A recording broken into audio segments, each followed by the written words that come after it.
Hi, it's Laura Bray with Laura Bray Designs, and today I'm going to show you how to add some shadows and some shading to make your illustrations and lettering projects really pop. I'm using the Faber-Castell lettering kits today. They come with some Pitt artist pens with India ink. They come in sets like jewel tone, and today I'm using the primary color.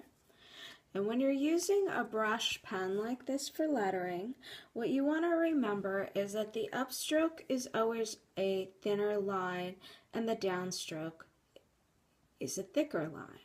So you use less pressure going up and more pressure coming down.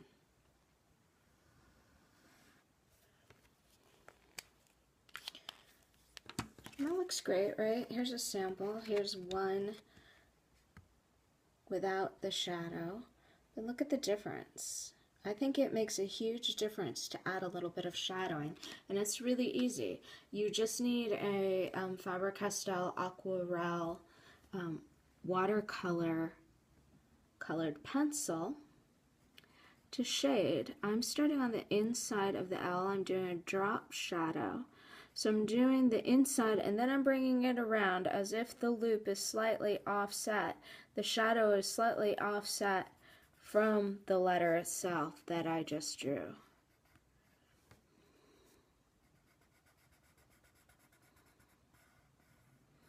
You can even leave a little space if you want between the shading .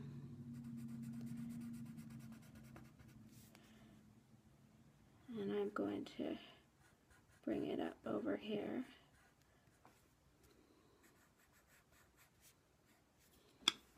So that's how you shade letters.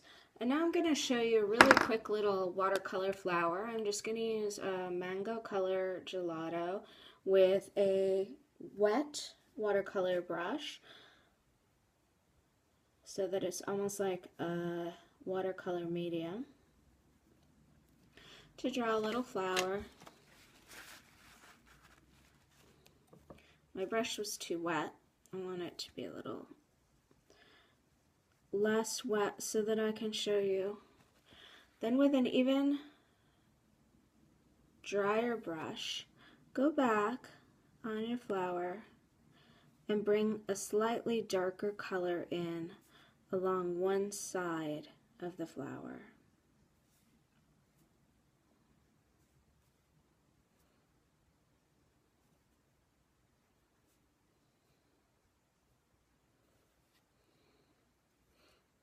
Center there.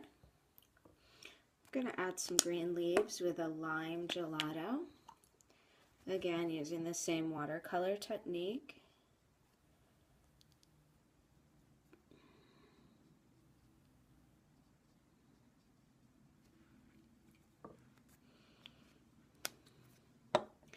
Then once again, I'm going to take my gray aquarelle and right along the edge of the petal that I applied the darker color, along the outside, I'm adding some additional shading. This gives your artwork, your illustration, the look of almost popping off the screen. I'm even going to do it into the center here. And you want to play with it. Just relax. Don't be stressed out. It takes a while to get used to where the shading should go and things like that. It's just a matter of practice. So now you can see what a difference that makes in your finished project. Again, here's a gift tag I made, and again you can see the shading that I did. So I hope you'll take your illustrations and your lettering projects to the next level by practicing these shading and shadow techniques. And I hope you have a great time crafting. Thanks.